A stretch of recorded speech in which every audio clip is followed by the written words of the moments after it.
one more time. Hello, everybody, and welcome to Townley Bros Production. Now, you may be wondering, what kind of video is this? Well, this is not a morning coffee with James, which I'm still going to try to do on Instagram. It's just been a little bit complicated due to my laziness, but also just due to the whole C virus outbreak that's been going on and plaguing the world. But another video I want to do another video series. For those who don't know, my brother Jonathan passed away 2019 on August 3rd at 2:30 on a Saturday, and after his death and all this stuff, I've been getting a lot of dreams recently with him in it. So I want to do this series where I discuss dreams about my brother and just remembering the different dreams I've had with him.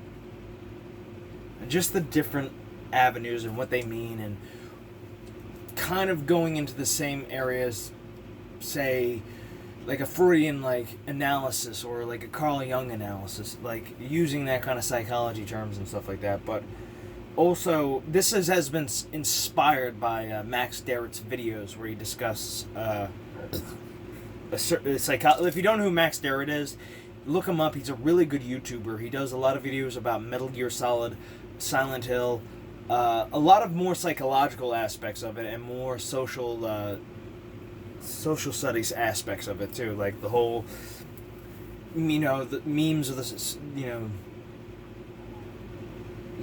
the souls of, what was the video I'm thinking of? It's memes. He talks about memes, the different aspects and themes of Metal Gear Solid and Silent Hill. Also a lot of video game stuff. He also talks about Carl Jung. He also talks about The Heart of Darkness, literature, Jacob's Ladder. And it's really good. One of my favorite of his videos is, and I should really close that blind, but I need the light. So my PlayStation, the light's shining on my PlayStation, so it's probably causing it to heat up a little bit. So I'll finish this up and then close that blind.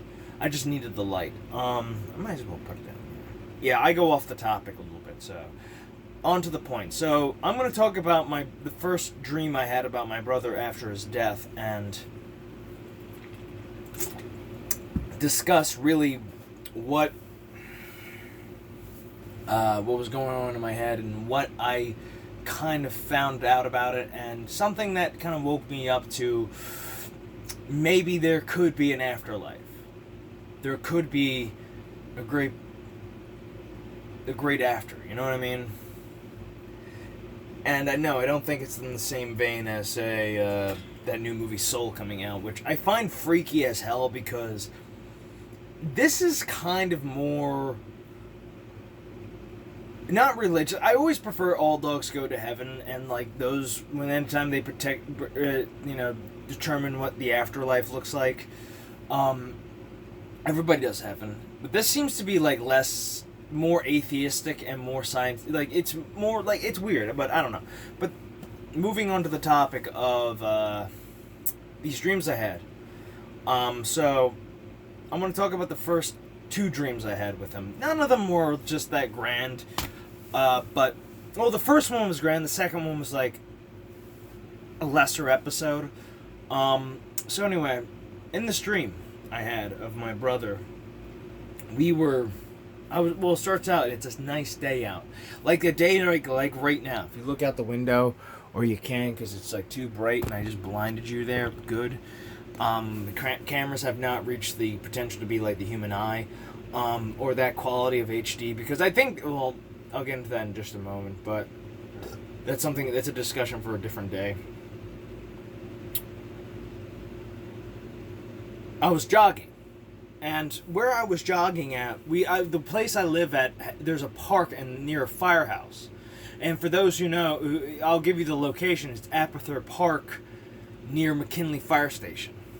For those who live around this area, you get the idea. Mostly it was across from McKinley's Fire Company near that gas station on Jenkintown Road, I think it is. I think it's Jenkintown Road. I'm not sure, so I don't go to that area that much, so yeah, I think it is Jenkintown.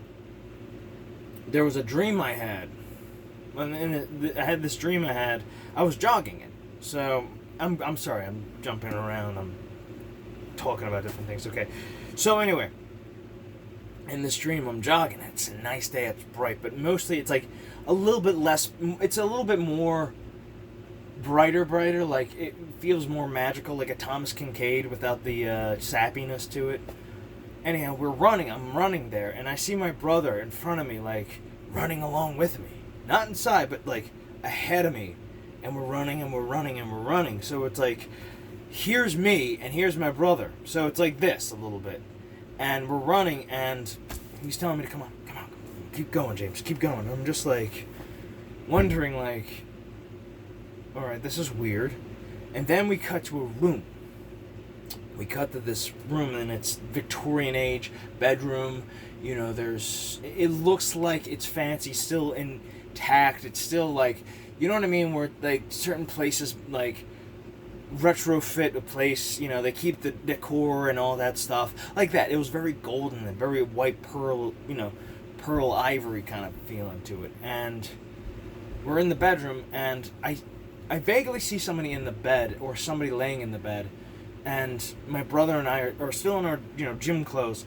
And we hug each other. He's telling me, I'm sorry, man, I love you, blah, blah, blah. Just all that stuff. Like, I don't mean to make that sound less, but it was like that kind of like level. He was like telling me he was sorry, and it was just so emotional and powerful. And I woke up and, you know, knew it was a dream. And I was like, fuck, he's not here.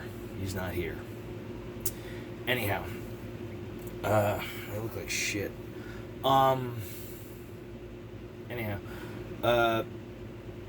so yeah, I discussed this dream of with my friend, my brother's, you know, girlfriend at the time. Still is. I don't care. She talks about having a similar dream, but instead of it being about jogging, it was, you know, she's in the dream and it's a bedroom. It's the bedroom back of the apartment I used to live with him, and he is watching a movie. He's watching Deadpool, and he's in bed watching it, and I show up in the dream. Like, I usually do this too back in the day as well, but I would, like, if my parents are in the room sleeping, watching a movie, I would come in and just kind of, like, hang at the door and watch it with them, and then sometimes sit there. And so we're watching Deadpool too, and I'm sitting at the end of the bed, like, kind of like the way I am now. Or maybe I was sitting, I don't know, I gotta ask M about this. And so, I'm gonna call her M, so just to clarify it.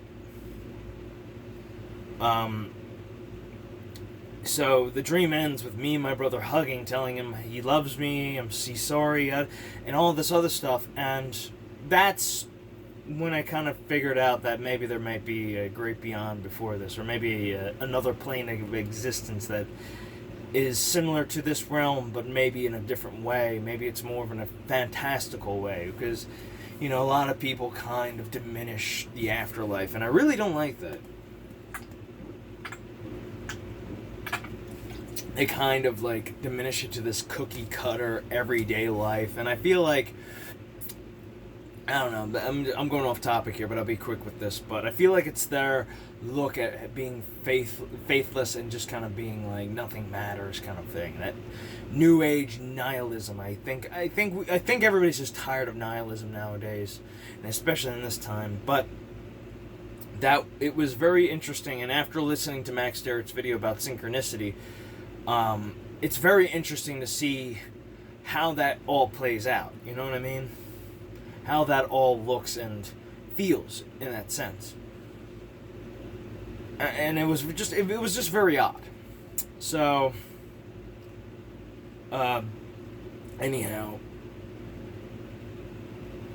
there was another dream with my brother, but this time it was supposed to be like spooky and scary, but it was like 70s spooky and scary, like really bad, corny, but still kind of like haunting in the sense. But it was my brother, like, it was like dark and bluish dark color schemes. The way I would describe it would be like Amityville horror, like a 70s horror, like really bad, maybe like decent horror.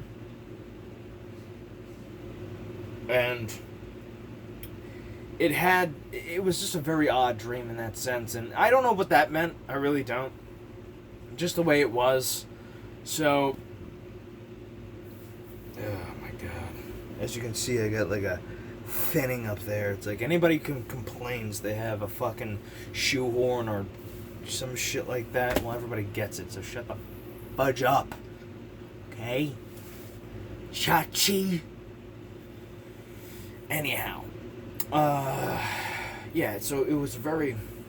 Those 2 dreams were very impactful. So there's more dreams ahead. I have to write them down, but give them themes to remember what they were about.